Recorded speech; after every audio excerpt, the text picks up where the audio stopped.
Storytelling is communicating contrast. Chaos and order, beginning and end, light and darkness, that's in the heart of all of these stories. And the better you communicate contrast, the better your story is going to become. So it doesn't mean you have to exclude anyone, but who cares most about that value? Who's the person who's going to convert after 2 meetings rather than 8 meetings? That's who you should be crafting your story behind. The strategic narrative is basically understanding what story that you can tell better than anyone else. And that is going to be the secret to standing out in the crowd.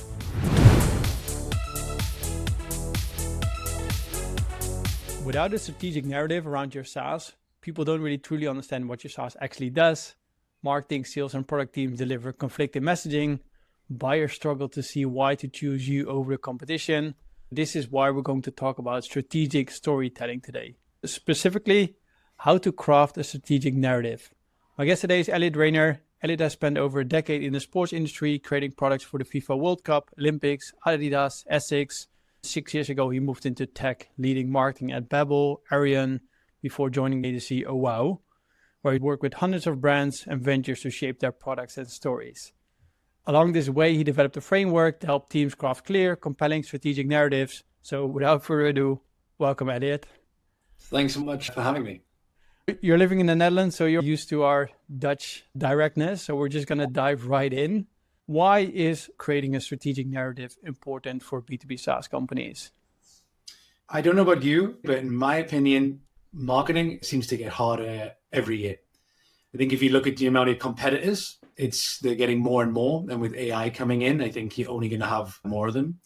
Then you look at who you're building the story for. I think people are getting more diverse, more unique, and you have to be more personalized with your messaging, which makes it complicated.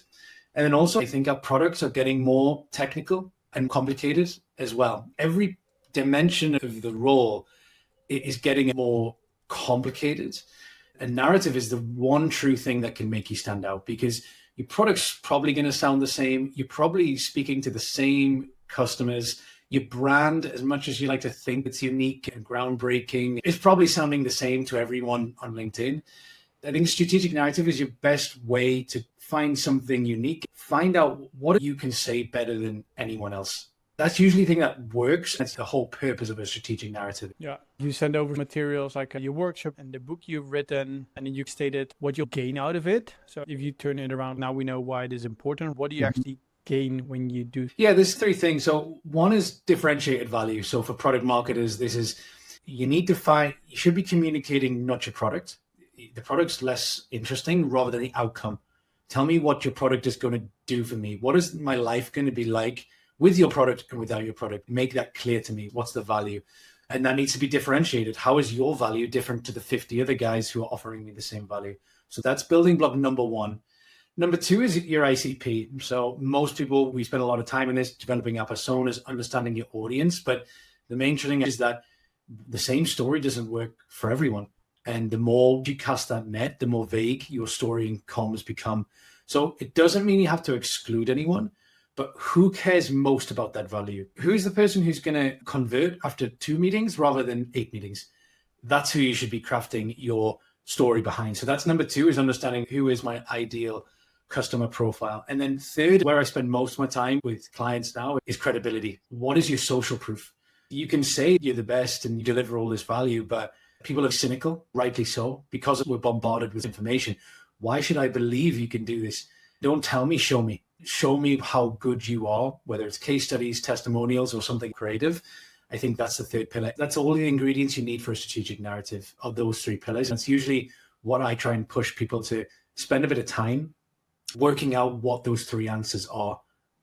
When you look at the 3 pillars, the ICP and social proof, that's what you have when you have clients. Is this something you do later when you have like early traction of product market fit, or would you recommend starting with pillar 1, differentiated value, and then move along the way you go? I would go for all 3. The reason why I go for those 3 is it's based on Aristotle's triangle. So Aristotle believed that in order to persuade someone of something, you need a combination of logic, emotion, and credibility. And if you think of any time you've asked for a raise, asked someone to marry you, any of these things where it's really important that you make a good case, you usually do those 3 things. If you fail, you're missing one of those 3 things. Logic is differentiated value. No nonsense. Give me how much the contrast in my life with you. Emotion is personalized. What's emotional to you is different to me. You can't create an emotional narrative without doing your ICP. Credibility is the foundation of why should I believe you. You don't need to perfect them early stage, but you need to have an answer. Because if you're missing one, you're either going to get someone saying, that sounds great, but I have no idea what you do. I've read your pitch. I don't know what you do. One, I think this is great, but I don't think it's for me, or you haven't sold me that I'm the right person for this. Or three is I just don't believe that you're the best. And that's why I think the answers don't have to be perfect, but you need an answer from those three questions very early on. Yeah. And that's why you have the triangle, they work together. So I guess that's why you always keep them in mind while creating the other one. Exactly, yeah. What is one of the biggest misconceptions about strategic storytelling that SaaS companies or founders have right now? Yeah, two to come to mind. I mean, one, of course, is product centricity. I visit amazing people who have incredible products. And because I've been a product manager before, when you're working on that product all day, you become more in belief that how interesting your product is to your audience. I think the temptation is, let's just talk about the product. All of our communication, all of our thought leadership, all of our comms, our hero segment. And I think the key learning of storytelling is that people are much more interested in the benefits, the values, the outcomes of your product. And so I think that's one of the misconceptions, is that you have to talk about your product when actually it's the other way around. Once you're on the hook, that's when you're like, okay, tell me about the product. Once you're on the second or third meeting, or you're on the third part of the website, or you're further on your pitch deck, that's the time once you've got someone on the hook to say, okay, now I can go slower and get into it. To do it these days, because most of the people I work with, most of your guests in your audience, no longer work on products that can be sold in 4 seconds. They're deeply complicated technical things. So it's better to shift it to the end of the narrative rather than the beginning. The second one, that B2B storytelling doesn't really work in B2B, or it's much more important for B2C. And that's why my workshops and my research in my book are much more about the science of storytelling and how it works on people. B2B is still human beings, maybe a committee. They're still influenced by the same things and have the same emotional triggers. And I think that's one of the misconceptions of when I work with B2B. It takes me a little bit longer to convince them this can really work. It doesn't matter how boring, how technical, how traditional your industry is.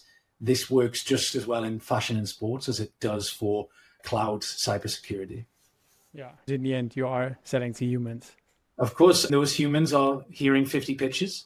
And if you're hearing 50 product pitches that are maybe 2%, 3% different, but one is speaking to you as an individual in a way that none of the others did, that's the one that's going to get to the next round. It's really simple. We make marketing more complicated than it needs to be, but a great way to differentiate yourself.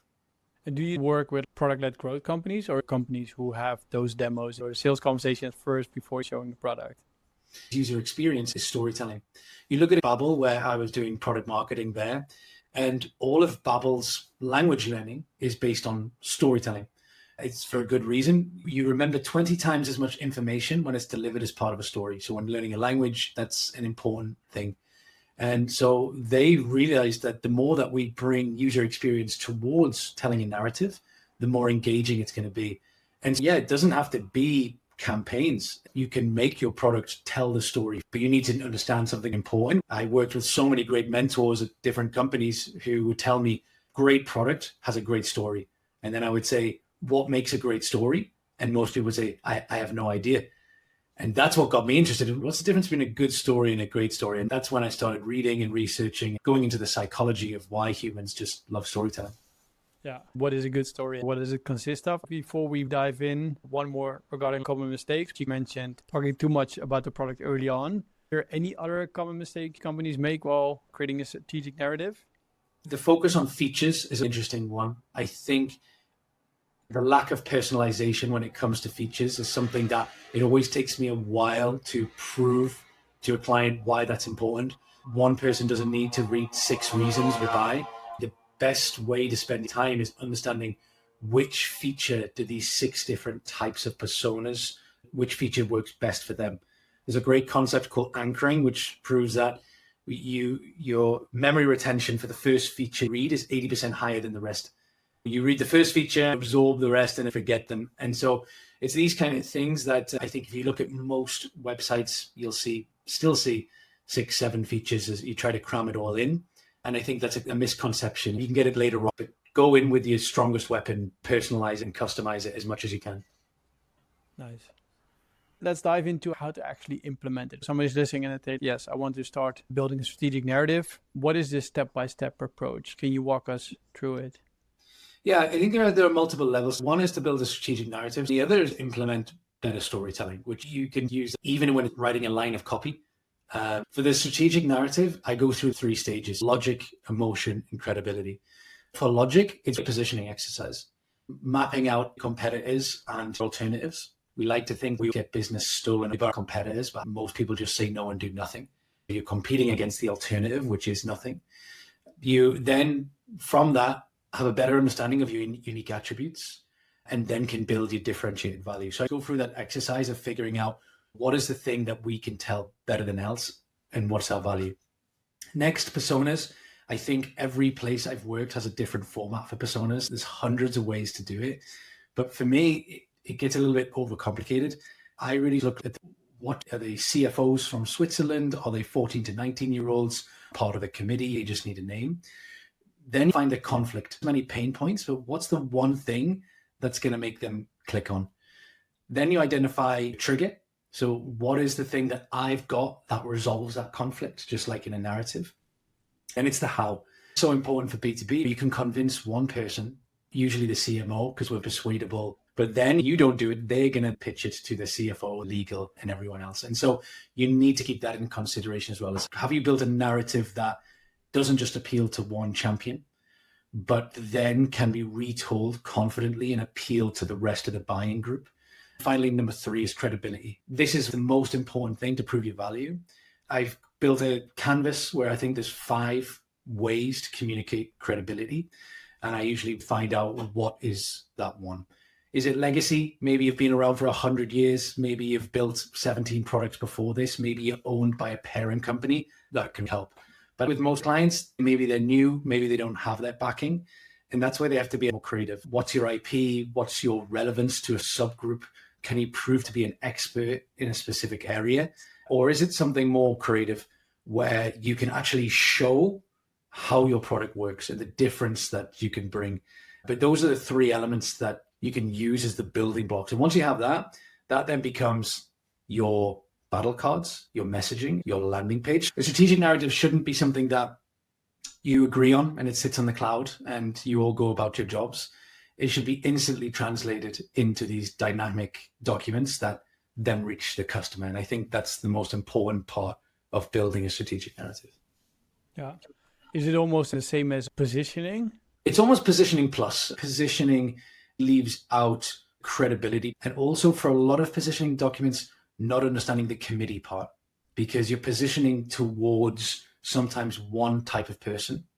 And I think that's where the narrative takes it a little bit further, is that it takes your positioning, it customizes it for your ICP, but then it's that element of how do you actually prove this? How do you go one step further to creating a story that someone can hear, not just find it interesting, not find it memorable, see the value in it, but believe it. And I think that's the difference where positioning falls a little bit short. Are you struggling to find a cost-effective and scalable marketing channel?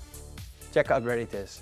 We help you to have other people recommend your SaaS, and you would only pay them when they deliver you paid clients, making it a very cost-effective and scalable marketing channel. Want to learn more? Go to getreditus.com. You turned it into a story, right? You gave an intro. What is a good story? How do we tell this story? And what does a good story actually consist of? That's the interesting thing. When I started looking into it, I always think marketing is understanding how people think, feel, and behave. And the more I started reading is that storytelling has so much to do with those 3 things. So I read so many great books to research storytelling, and you've probably heard Joseph Campbell's Hero's Journey and the 5-story archetypes, all of these different frameworks. You might see them on LinkedIn, and they're all really nice templates to understand. At the heart of storytelling is this thing called universal story structure. You might think all stories are different, but when you boil them down, at the center of them is the same thing. It's that journey we identify with. where all of these positives come with storytelling, like memory retention, preference, speed of understanding, that comes from that. The best way to understand it is to break it even simpler than that, is that I say storytelling is communicating contrast. Chaos and order, beginning and end, light and darkness, that's in the heart of all of these stories. And the better you communicate contrast, the better your story is going to become. So all of these frameworks are really helpful to getting you going. But I think ultimately a great story is something where after hearing it, you feel, think, or behave differently than before. That's what a great story is. And there's so many great little tricks, tools, and tips you can learn to be able to create better stories that do that. Of course, you probably hear a lot of stories, or you see a lot of stories from SaaS companies. Any common things they miss? So this research company based in London, and what they do is they measure emotions. So they'll sit people down, show them every campaign by every company, and literally register based on their facial expressions what emotions they're feeling.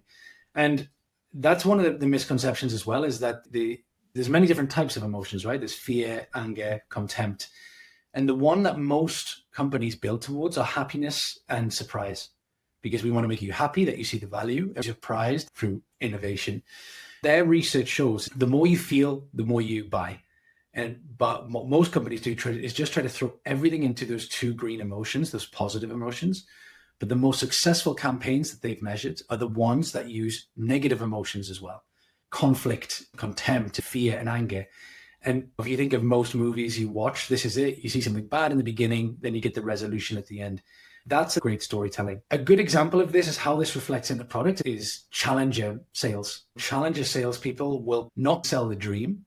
They'll bring attention to the danger of the status quo. Okay, yeah, we love this product, but we're going to wait till next year.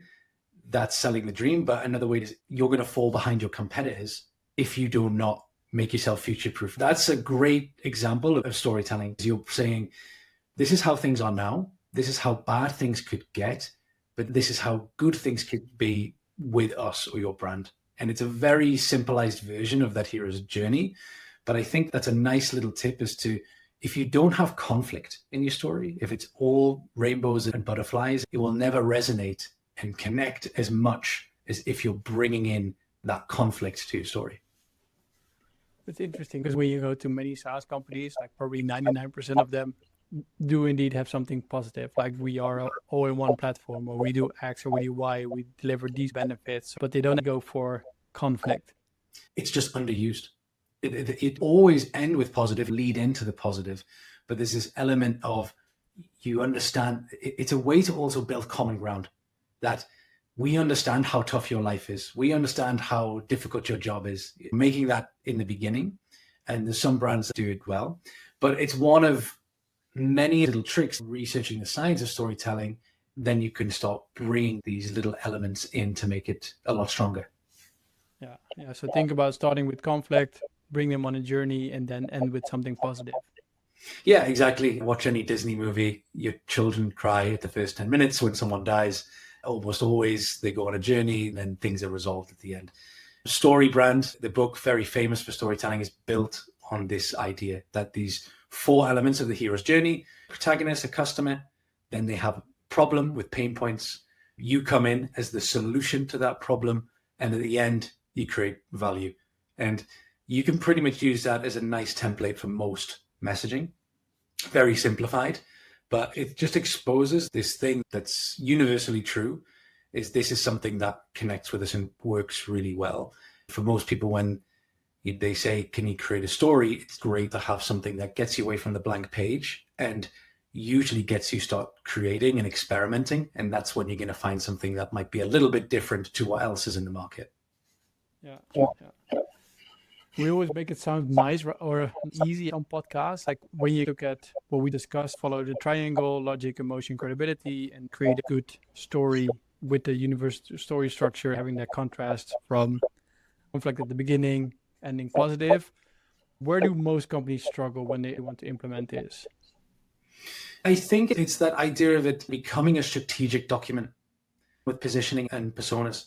You do your positioning maybe once a year, but it's not great. Positioning is based on competitors, and you might have 50 more competitors in 2 weeks' time. So it needs to become a dynamic document, same as personas. As you're scaling fast, what are the chances that the personas that are working for you in April are going to be the ones that are working the best in May for the same reasons? For me, the most important thing is it's not handing over a document, it's teaching a methodology so people can keep experimenting and applying it. Life would be simple if you could just say, this is our position, that conflict, that value. Great, well, let's do that for the next 2-3 years. A long time ago, you could.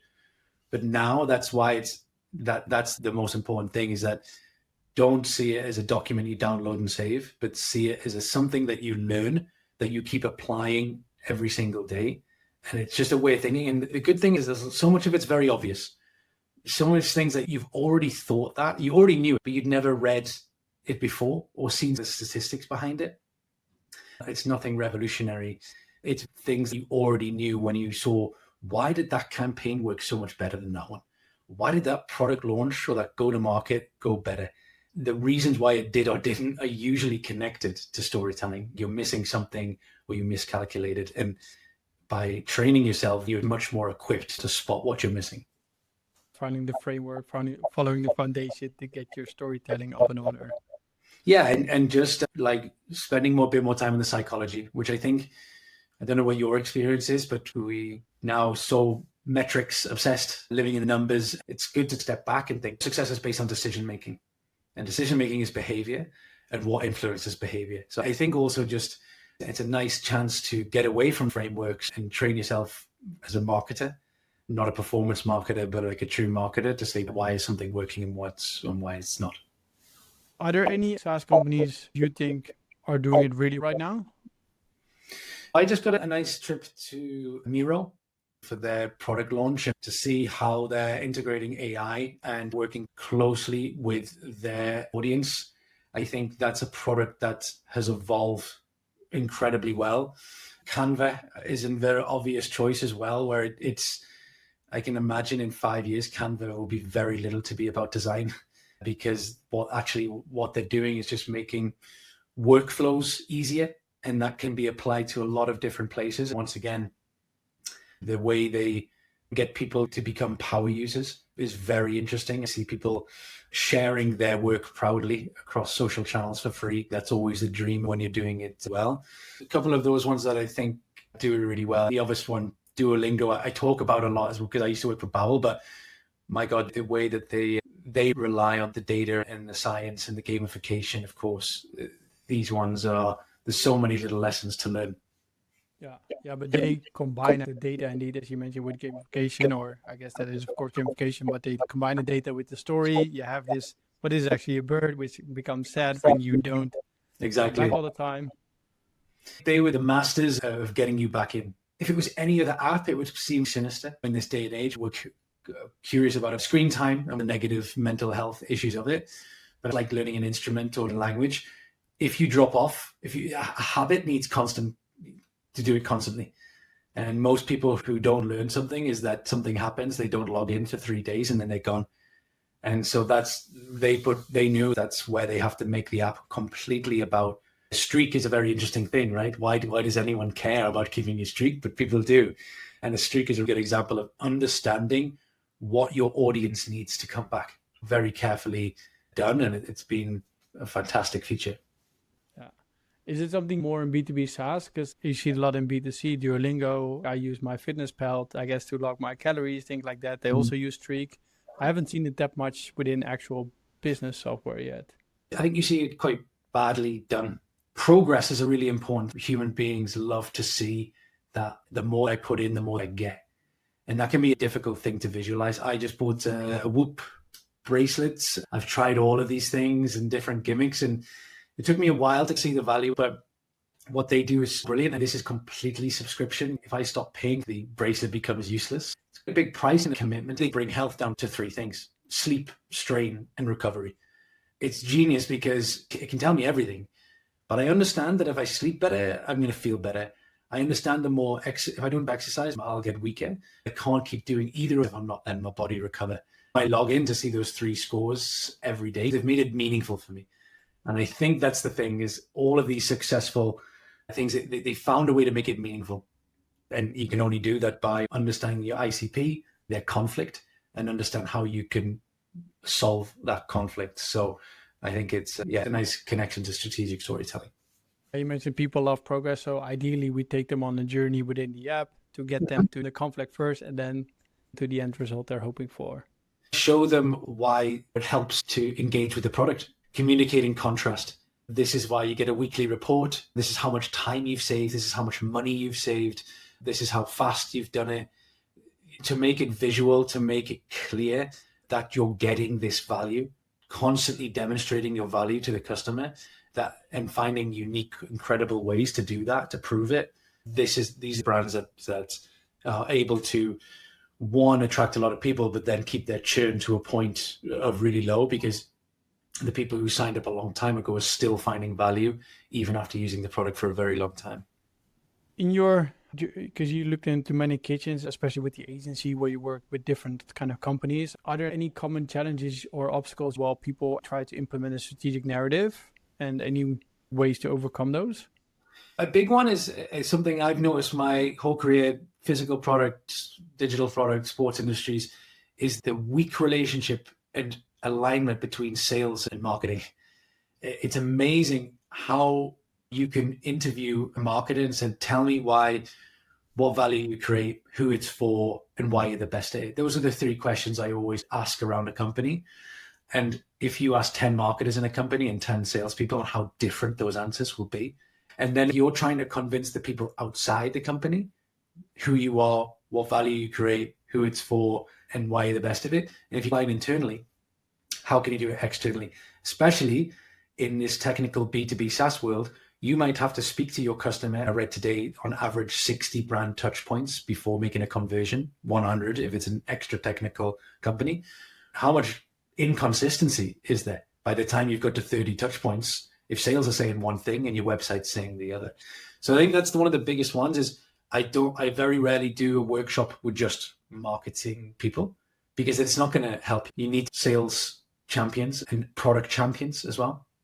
The most important part is creating alignment. It might not be that we bring any insight. You'd be scared to realize how little time and some of these people at a company spend with each other and communicate with each other, and just being in the same room for half a day, how much value that can bring. That's one of the biggest challenges, is getting everyone in the same room so that afterwards you don't just have a fancy new strategic narrative.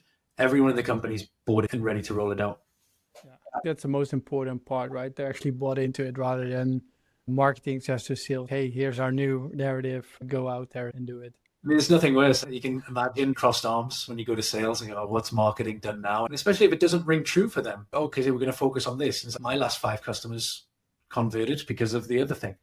It doesn't make sense. That's why these alignments work, because at all these companies, you go 100 miles an hour. It doesn't feel like you've got the time to take a day out to do an alignment. You've got to keep going. But actually, I think it can save you so much time once everyone's on the same page. And usually the answers are already in everybody's heads. It's just bringing them together. AI is a massive help. I encourage, we do it at Owow, but to record all of our calls with AI transcripts. And that really gives marketers no excuse, because it's tough to listen to 100 hours of sales calls. But if I can program a GPT that can then read all of them and report back to me on some patterns about why people are saying yes, why they're saying no, why they went with one competitor, why they went with another, then that's gonna help. It's like a big opportunity right now. Water is a big risk or opportunity. AI came at the beginning where competition is going to be more fierce, because you can spit out a tool within seconds. You can actually use it to summarize hundreds of conversations within minutes. So what do you see as a big risk opportunity? I think AI is both the risk and the opportunity. I always like that Simpsons episode where Homer says, beer, it's the cause and the solution to all of life's problems. AI is becoming that thing. It's going to make the market more complicated. The audience is going to get more diverse, and products are going to get more homogenous. But then at the same time, the opportunities created by it are just an incredible leveler. We have a great experience of this because companies come to us to ask them to build AI automations and workflows. We're already getting a good understanding of what people want to build. And that gives us a good understanding of where the market's going and what kind of products are going to be important in the future. The good example I gave before about positioning, there's no reason why positioning needs to be fixed now. It can be dynamic. We have software solutions that can check 100 landing pages. And anytime messaging changes, it can come back to you and say, hey, one of your competitors now is focusing on something else. But if you program that into your own GPT, which has already got an understanding of your own positioning, then what an incredible resource that is to be one step ahead. The other one I mentioned, personas. What if your personas could be challenged by AI after every call? Your transcripts are automatically brought into an API and become a little bit more dynamic. So there's all of these great opportunities. We're right at the surface now. It's going to get loud. But I think that's where you're going to see the companies that embrace not the vision of AI. I think people are sick of the vision, but the execution, the nuts and bolts of building workflows and experimenting. And the thing that makes me excited, especially as a product marketer, I think product marketing is a great place to do that. The whole point of product marketing is to understand and represent the voice of the customer. And I think those are the people who should be building these workflows and these AI agents, because that's our advantage, is that the AI agent doesn't know that, doesn't have that experience, and needs us to build it. So I think it could be a nice, exciting new chapter for marketers as well. Yeah. And I love how you presented updating things based on the information you get. We have a way to track what competitors are doing on the website. I get Slack notifications, but we don't do anything with it. Exactly.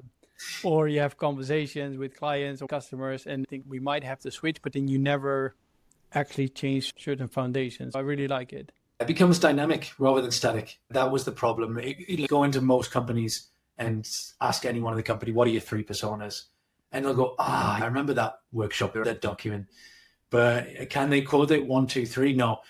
But if they've then got it to a point where they can approach the company GPT, say, I've got a meeting this afternoon with persona 2 in this industry. Could you update this deck, our copy, our pitch, according to everything you've learned when you spoke to this type of customer before?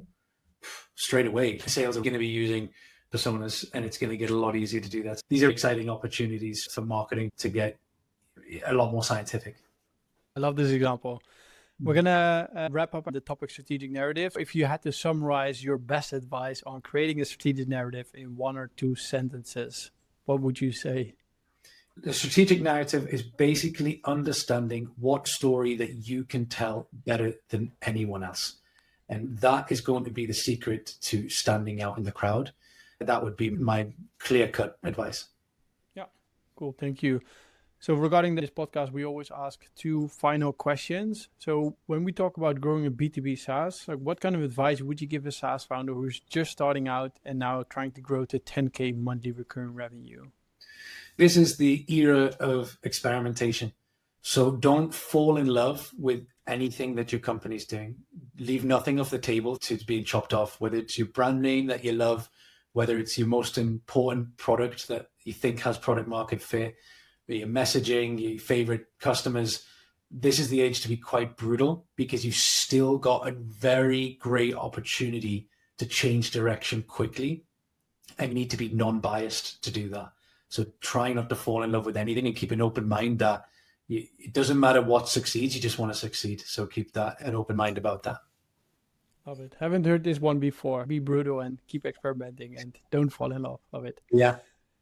Let's say we pass 10K MRR and we're going to make a huge step. I know we're going to grow towards 10 million ARR. What kind of advice would you give a SaaS founder here? This is where you start to believe in brand. And it's a very difficult thing to do, especially for founders, because it's the one thing that you might not get clear ROI on every month. No matter how what people tell you about how you detect a great brand, it's really tough. It happens in the background. But all you have to ask yourself is to look at your favorite and most successful companies and competitors, and I guarantee you they have a strong brand. And that's why you have to learn to be uncomfortable that, yes, we're in this age where we want to measure every single little detail, but that might harm you, because one of the most important things to long-term growth is brand, and it's not that easy to measure. You have to have a little bit of trust in that area, I believe. Cool. Nice. Let me see if I can summarize. So we go all the way to the beginning. Storytelling is your way to stand out. Common mistakes: too much talking about the product early on, not presentation of features or focusing too much on them, weak alignment between sales and marketing. When we go the opposite route, best practices: have the product tell a story, Make sure you have a strategic narrative. So follow the triangle: logic, emotion, credibility. And it's also, as you mentioned, differentiated value, ICP, and social proof. If you have this, it needs to be translated into battle cards and all kinds of other internal documents. It's not static. Keep updating it. When you are going to write a good story, make it like the universal story structure, which in the Disney movies, best way to do is communicate in contrast. Conflict sells a lot better. And then, of course, bring them on a journey and with something positive. After hearing the story, you have to feel different. And in the end, consciously show the value. People love progress, so try to embed that into your product. When we go to 10K MLR, don't fall in love with anything your company does. Be brutal, keep experimenting. When we go to 10 million AR, start to believe in brand. And it's not easy to measure, but do it. It's a way to stand out. That's impressive. I can't believe you were able to do that. Yeah, wow. Cool. Mentioned it a little bit, a couple of times. You wrote a book, you have a course. Tell me more about that and where people can find you. The book is a digital book. I wrote it with no sleep during paternity leave as a way to stay sane. If you add me on LinkedIn, more than happy to send your audience a free copy so they can start doing it. The workshops, if you need help, contact me on LinkedIn. I can give you more information about how you can get started and start developing your strategic narrative. And also, Owow.io. Working on all things digital product and AI. If you need a hand, get in touch with us there. Cool. I'm going to make sure we'll link to your profile. If there's a direct link to the book, we'll add that as well. Same with the course, so people can find it directly. Thanks again for coming on. If people are listening on Spotify, leave it a review or answer the poll we add in Spotify, so I can always learn if you actually love these episodes or not. And again, Elliott, for coming on. Thanks. Thanks so much. Enjoyed it. Thank you for watching this show of the Grow Your B2B SaaS podcast. You made it till the end, so I think we can assume you like this content. If you did, give us a thumbs up, subscribe to the channel. If you like this content, feel free to reach out if you want to sponsor the show. If you have a specific guest in mind, if you have a specific topic you want us to cover, reach out to me on LinkedIn. More than happy to take a look at it. If you want to know more about Reditus, feel free to reach out as well. But for now, have a great day and good luck growing your B2B SaaS.